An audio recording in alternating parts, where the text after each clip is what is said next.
আসসালামু আলাইকুম। TNN TV 24 থেকে সাথে আছি নাফিজ আশরাফ।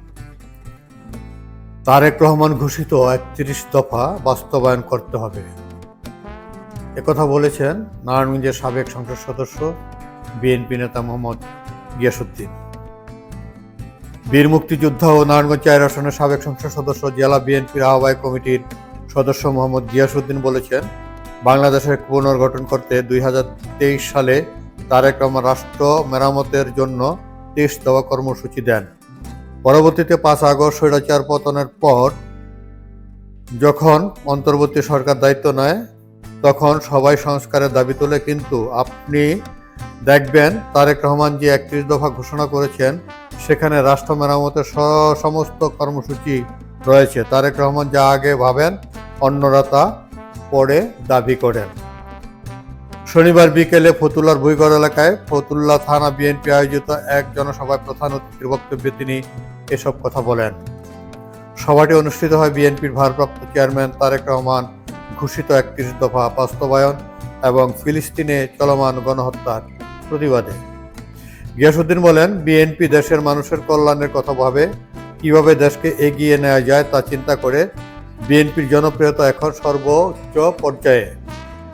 অন্তর্বর্তী সরকারকে উদ্দেশ্য করে তিনি বলেন, যারা আপনার ক্যাবিনেটে আছেন তাদের অনেকের লোভ থাকতে পারে, তারা আপনাকে ব্যবহার করতে ক্ষমতায় থাকতে চাইতে পারে, তবে আপনি সেই লোভে পা দিবেন না, এটা আমাদের দৃঢ় বিশ্বাস। আপনি নির্বাচনের রোডম্যাপ দেবেন, আমরা সেই অনুযায়ী নির্বাচনে অংশ নেব। তিনি বলেন, আমরা যখন স্বৈরাচারের বিরুদ্ধে আন্দোলন করেছি তখন দেখেছি তারা কতটা হিংস্র, মিথ্যা মামলা দিয়ে কিভাবে খালেদা জিয়াকে ৯তলা ভবনে উঠানামা করিয়েছেন, অথচ তিনি ডক্টর ইউনূসকে সম্মান দিয়েছিলেন। তার বিরুদ্ধে অন্যায়ের প্রতিবাদ তিনিই করেছিলেন। আজ সেই ইউনূস রাষ্ট্রীয় দায়িত্বে রয়েছেন। যদি প্রয়োজন হয় সন্ত্রাসীরা টাকার বিনিময়ে যদি কাউকে কিনে রাজত্ব কায়েম করতে চায়, তার বিরুদ্ধেও আন্দোলন সংগ্রাম করে তুলতে হবে। নিজের ঘর তৈরি করে যেমন নিজের তালা দিয়ে নিজের সম্পদ রক্ষা করতে হয়, এই বিএনপি তো আমাদের ঘর। আমরা তিল শ্রম দিয়ে এই বিএনপিকে করেছি। এই বিএনপির মধ্যে আমাদের সকলের অবদান রয়েছে। এই অবদানকে সামান্য কিছু কুলঙ্গার ধ্বংস করে দিবে, এটা হতে পারে না। এই বিএনপিকে রক্ষা করার জন্য এই বিএনপিকে পাহারা দিতে হবে। আমরা পাহারা দিতে হবে যাতে চোর ডাকাত এখানে ঢুকতে না পারে, চোর ডাকাত এখানে থাকতে না পারে, অসৎ মানুষ এখানে থাকতে না পারে। সেজন্য আমাদেরকে অতন্ত্র প্রহরী হয়ে কাজ করতে হবে। এই নারায়ণগঞ্জের গডফাদার, নারায়ণগঞ্জের সুনাম সুখ্যাতি সম্পূর্ণ ধ্বংস করে গেছে, সেটা পুনরুদ্ধার করতে আমাদের কত কষ্ট হবে।